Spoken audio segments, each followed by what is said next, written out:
Wow,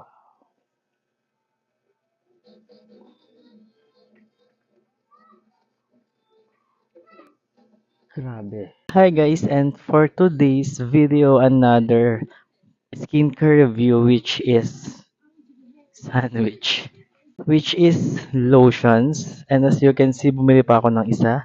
And by the way, this is My Dream Skin Lightweight Lotion. My Dream Skin Sika plus Gluta Intense Whitening Serum Lotion. Kaya pala sobrang lightweight niya guys. Serum type yung lotion na to. It has niacinamide, tranexamic acid, alpha-arbutin, camellia japonica leaf extract, papaya fruit extract, morus alba bark extract, galacto-arabinan, and oat extract. Grabe ang mga ingredients niya guys. Sobrang nakaka-brighten ng skin, nakaka-whiten, and meron siyang oat extract which is kapag meron kayong irritated skin guys, napapakalma niya.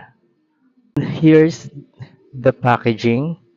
Actually, hindi ko lang gusto yung packaging niya guys kasi natatanggal yung takip niya minsan.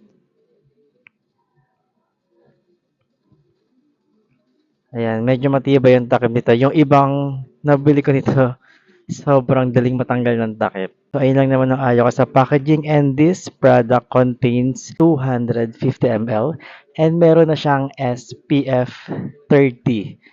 So, nakaka-whiten na nga siya ng skin. So, ayan, meron pa siyang protection sa ating balat.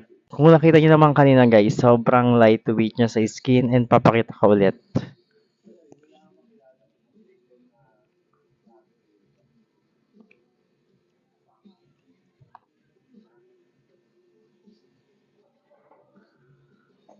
Nakita niyo yun guys, sobrang dali niyang i-blend and very moisturizing. Walang lagkit. Feels as in wala. And ang bango ng product na to guys. May pagka-sweet na fruity yung scent niya. I think this product is mga nasa 200 or less.